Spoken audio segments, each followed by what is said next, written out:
দুটো কথা আপনাদের সঙ্গে শেয়ার করব যে বিশ্বনবী মুহাম্মদ সাল্লাল্লাহু আলাইহি সাল্লামের সুন্নাতের গুরুত্ব। কিসের গুরুত্ব বললাম? সুন্নাতের গুরুত্ব।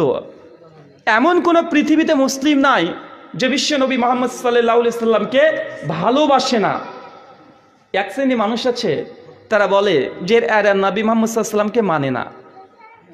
এটা যে কতটা মিথ্যা কথা, কি পর্যায়ের মিথ্যা কথা, এটা অকল্পনীয়, অভাবনীয়। মানে তারা এমনভাবে বলে যে এরা মুহাম্মদ সাল্লাল্লাহু আলাইহি সাল্লামকে মানে না। কেন? তারা কিছু কিছু বিষয় আমাদের সঙ্গে একমত না বা এই কর্মগুলো করে না, এই জন্য আমাদেরকে এই অভিযোগ দেয়। আপনাকে শুধুমাত্র বলবো এটা যে বিশ্বনবীর প্রত্যেকটা সুন্নাতের এতটাই গুরুত্ব। তাবরানী মুজাম্মুল কাবিরের 1859 নম্বর হাদিস, বিশ্বনবী বলছেন যে যখন কিয়ামতের একটা আলামত হিসাবে সাহাবীকে বলছে অচিরেই আমার এই উম্মতের মধ্যে থেকে আমার সমস্ত সুন্নাহ আস্তে আস্তে বিলুপ্ত হতে থাকবে, কিন্তু সেই সময় যে আমার একটা সুন্নাতকে আঁকড়িয়ে ধরবে, যতই তারপরে ফিতনা, যত ফাসাদ চলে আসুক না কেন, তারপরে যে নির্যাতন করা হয়, তারপর যদি একটা সুন্নাহকে জীবন্ত করতে পারে তো 50 জন শহীদ মৃত্যুবরণ করলে যত সওয়াব হয়, আমি আল্লাহ সুবহানাহু ওয়া তাআলার পক্ষ থেকে ওই ব্যক্তির নামে এতগুলো সওয়াব তথা নেকি লিপিবদ্ধ করা হবে। কথা বুঝতে পারছেন? বিশ্বনবী আগে ভবিষ্যৎবাণী করে গেছেন। তিনি বলছেন যে অচিরেই আমার উম্মতের মধ্যে থেকে আমার সুন্নাহ এটাকে উঠে যাওয়া হবে, উঠে যাবে। আর সেই জায়গাতে বিদআতযুক্ত ইবাদত আমল, কুসংস্কারযুক্ত ইবাদত আমল কর্ম আমার উম্মতের মধ্যে এটা একদম চলতে থাকবে। এই সময় কোনো ব্যক্তি যদি আমার কোনো সুন্নাহকে চিনতে পারে আর সেই সুন্নাহ প্রতিষ্ঠিত করার উদ্দেশ্যে যদি সে নিজেকে সুন্নাহর মধ্যে আবদ্ধ রাখে, তো 50 জন শহীদ মৃত্যুবরণ করলে যত নেকি আমি আল্লাহ তাই সেই ব্যক্তির নামে ততগুলোই নেকি লিপিবদ্ধ করব। বিশ্বনবীর একটা সুন্নাহ আজ থেকে 1400 বছর আগে একবার অমান্য করেছিল। কারা জানেন? বিশিষ্ট সাহাবী রাদিয়াল্লাহু তাআলা আনহুম। কথা শেষ পর্যন্ত শুনতে হবে, এতটুকু শুনলে আরে বাবা সাহাবীর নামে বদনাম করলো, জি এমনটা নয়।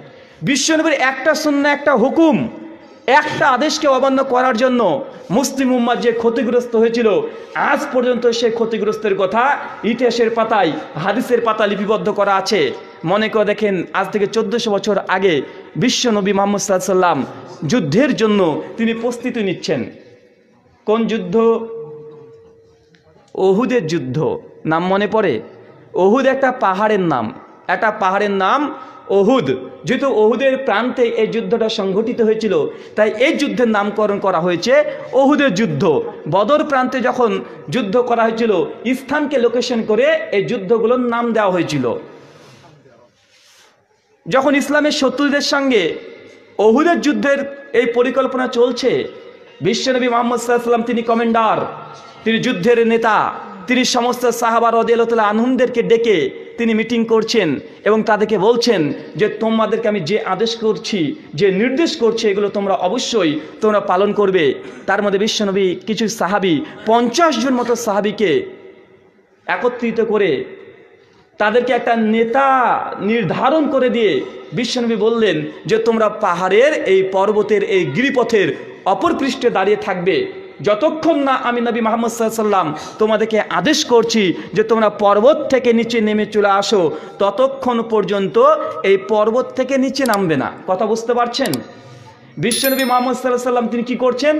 যুদ্ধের জন্য প্রস্তুতি নিচ্ছেন, সাহাবীদেরকে পরামর্শ দিচ্ছেন, রণকৌশল সাজাচ্ছেন, কিভাবে যুদ্ধ করতে হবে, কিভাবে নিজেদেরকে প্রোটেক্ট করতে হবে, সেভ করতে হবে। এই জন্য বিশ্বনবী 50 জন সাহাবীকে নিয়ে তাদের একটা লিডার নির্ধারণ করে দিয়ে বিশ্বনবী মুহাম্মদ সাল্লাল্লাহু আলাইহি সাল্লাম বললেন ওই গিরিপথের ওপরে তোমরা দাঁড়িয়ে থাকবে, যদি শত্রুরা পেছন দিক থেকে আসে তাদেরকে তোমরা প্রতিরোধ করবে। এই কথা বলার পরে বিশ্বনবী বলছে তোমরা কখনোই এই পর্বত ছেড়ে দিয়ে আমাদের কাছে আসবে না, নিচে নামবে না। যদি তোমরা দেখো যে আমাকেও হত্যা করে দেওয়া হয়েছে, আমাদের সাহাবা রাদিয়াল্লাহু তাআলা আনহুম যারা নিচে আছে, যুদ্ধরত অবস্থায় আছে, এদেরকে যদি হত্যা করে ফেলে, আকাশ থেকে যদি চিল এসে যদি আমাদের শরীরের এই গোস্ত মাংসগুলোকে টুকরো টুকরো করে নিয়ে উড়ে চলে যায়, তবুও তোমরা গিরিপথের অপর পৃষ্ঠ থেকে তোমরা সামনে আসবে না। বিশ্বনবী এই আদেশ করে দিলেন। আদেশ করার পরে যুদ্ধ যখন শুরু হয়, যুদ্ধের সময়তে মুসলিমরা দুর্বার গতিতে যুদ্ধ করছে, মুসলিমদের পতাকা, বিজয়ের পতাকা উত্তোলন হয়ে গেছে, সমস্ত মুসলিম বিশ্ব সেই সময় বিশেষ করে যুদ্ধের ফিল্ডে মুসলিমরা জিতে গেছে, সমস্ত কুফফাররা ভয়ে পালাতে শুরু করেছে। সাহাবীরা বলছে অনেকেই তাদের জুতো ছেড়ে, তাদের আসবাবপত্র, তাদের যুদ্ধের সরঞ্জাম ছেড়ে দিয়ে, তাদের গনিমতের মাল ফেলে দিয়ে তারা দুর্বার গতিতে ছুটে চলেছে। সেই সময়তে ওই যে গিরিপথে যে 50 জন ব্যক্তির নেতৃত্বে রাখা হয়েছিল, যখন দেখছে যে কাফেররা, অমুসলিমরা যারা ছিল যুদ্ধের ফিল্ড থেকে চলে গেছে, ওই সময়তে কিছু কিছু সাহাবী যারা গিরিপথে ছিল তারা বলছে যে আমরা জিতে গেছি। যেহেতু যারা বিরোধী পক্ষ তারা ফিল্ড ছেড়ে দিয়েছে, যুদ্ধের ময়দান ছেড়ে দিয়েছে, তারা চলেও গেছে, তাদের সম্পত্তিগুলো রেখেও চলে গেছে, ওই সাহাবী যারাদেরকে আল্লাহ রসুল দায়িত্ব দিয়েছিল তাদের মধ্যে দুটো ভাগ হয়ে গেল, মানে ইখতিলাফ হলো। কি হলো ভাই? ইখতিলাফ হলো। কি ইখতিলাফ? কিছু কিছু সাহাবী বলছেন যে আমরা তো যুদ্ধে জিতে গেছি, চলো নিচে যাই, আমরা গনিমতের মালগুলো বন্টন করে নিই, আমরা সেই সম্পত্তির মধ্যে আমরাও অংশ নিতে যাই। কিছু কিছু সাহাবী তারা নিজেরা ইস্তেহাদ করে নিজেরা ইখতিলাফের মধ্যে পতিত হলো। আর কিছু কিছু সাহাবী তখন বলছে জি না, আল্লাহ রাসূল বলেছে আমরা যদি যুদ্ধে জিতেও যাই, যদি তারা হত্যাও করে ফেলে আমাদের সাহাবীদেরকে, তবু উপর থেকে নিচে নামা যাবে না। তখন দুটো দল হয়ে গেল সাহাবীদের মধ্যে। বেশি সংখ্যক সাহাবা রাদিয়াল্লাহু তাআলা আনহুমরা সঙ্গে সঙ্গে গিরিপথ থেকে নিচে নেমে চলে এসেছে, আর ওপরে মাত্র 7 থেকে 10 জন সাহাবীরা দাঁড়িয়ে আছে। না, বিশ্বনবী বলেছেন যতক্ষণ না বিশ্বনবী আমাদেরকে আহ্বান করছেন, ডাক দিচ্ছেন, ততক্ষণ নিচে নামা যাবে না। অধিকাংশ সাহাবীরা নিচে চলে এসেছে। যুদ্ধের রণকৌশল, যখন বিরোধী পক্ষরা দেখছে যে ওই গিরিপথ ফাঁকা, কেউ নেই, গুটি কয়েক মানুষ, সঙ্গে সঙ্গে যারা যুদ্ধে পরাজিত হয়েছিল, ভয়ে পালিয়ে যাচ্ছিল, ওরা পেছন দিক থেকে এই সিনটা দেখে তারা সঙ্গে সঙ্গে যুদ্ধের রণকৌশলকে আবার চেঞ্জ করে দিল। চেঞ্জটা করলো এইভাবে যে তারা আর ওইদিকে অভিমুখী না হয়ে তারা এই গিরিপথের পেছন দিক দিয়ে এসে একসঙ্গে দলবদ্ধভাবে এসে যারা নিচে ছিল তাদের উপরে এমনভাবে নির্যাতন করলো, সেই যুদ্ধেতে অধিকাংশ সাহাবা রাদিয়াল্লাহু তাআলা আনহুরা তারা শহীদ হয়ে গেল এই যুদ্ধের কারণে। ভাই বলুন তো, এখানে মুসলিম উম্মাহ ক্ষতিগ্রস্ত হলো কি হলো না? হয়েছে।